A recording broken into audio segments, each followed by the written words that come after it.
Okay, so we've all been there, right? You're in a great conversation, you have the absolute perfect thing to say, and you just blurt it out. You cut the other person off completely.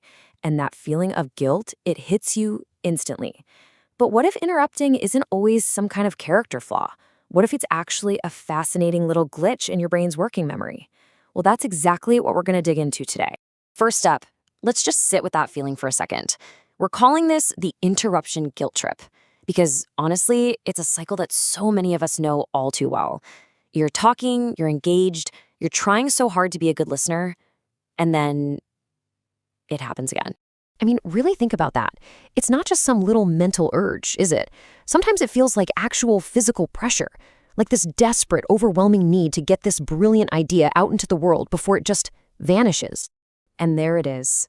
The second the words leave your mouth, you see the look on the other person's face, and that wave of regret just crashes over you. It's this super frustrating, often embarrassing cycle, and it can leave you feeling like you're just a terrible listener. But, the real story is so much more complicated than that. So, if it's not just a personality flaw, what is actually going on in there? Let's get into the science of it. We're going to take a look at your brain's own little memory glitch, because the root of this whole thing might have way more to do with your brain's hardware than your social skills. Let's try an analogy. Picture your working memory like a tiny, super crowded stage inside your brain. It's where you're trying to hold on to all your temporary thoughts while you're doing other stuff, like listening to someone talk. And here's the problem. For a lot of us, there's just not a lot of room on that stage. And this right here is the key. The real reason you have that desperate urge to speak isn't that you want to be rude. It's this deep, almost subconscious fear that if you don't say that thought right this second, it's going to be lost forever. So you're listening, totally engaged, and suddenly, bing, this fantastic, super relevant thought just pops into your head. It's like a perfect, bright light bulb of an idea. You're excited about it. You want to add it to the conversation. But here's the glitch. If you have a bit of a working memory deficit, that bright light bulb doesn't stay bright for long. It almost immediately starts to flicker, and your brain senses that. It knows this great idea is unstable, that it's in danger of just, poof, disappearing. So what does your brain do? It hits the panic button.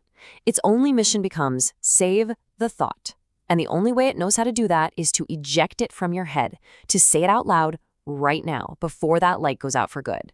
And that is the interruption. But this brings up a really important question. Is all overlapping speech bad? And the answer is a big fat no. There is a huge difference between interrupting to connect with somebody and interrupting to just dominate the conversation. Let's break that down. This chart just lays it out perfectly. On the left, we've got interactive overlap. This is the good stuff. It's when you jump in because you're excited and you're really listening. It's collaborative. You're building on what they said. But then, over on the right, you have dominating interruption. Totally different vibe. This is competitive. It basically disregards the speaker and hijacks the conversation for your own agenda. The motivation here is absolutely key. Okay, now let's zoom in on one of the most common and probably most misunderstood forms of this. It's the kind of interruption that doesn't come from wanting to dominate at all, but from this really deep need to connect. Oh man, this is a huge source of anxiety for so many people. Someone shares something personal and your brain instantly pulls up a related story from your own life. You share it, trying to relate, but then that little voice creeps in, right? Did I just make their story all about me? This is such a powerful way to reframe it. What can feel like you're being a total narcissist in a conversation is often the exact opposite. It's your brain's attempt to build a bridge, to say, I get it.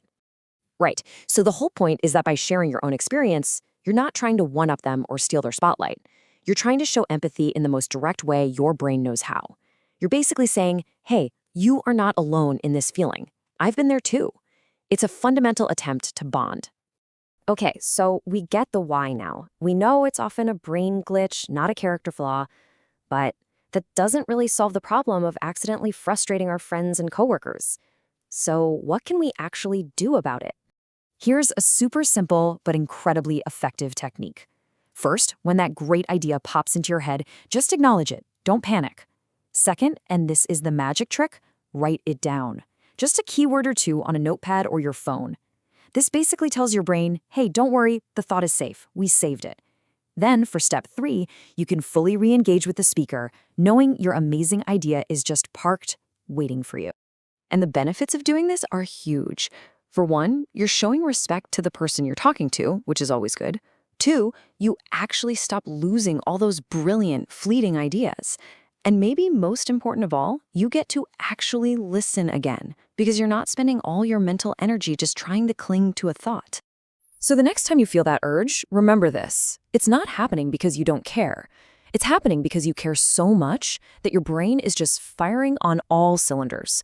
It's a sign of an active, engaged mind. The challenge was never to shut that mind down, but to just give it a better tool. And now, you've got one.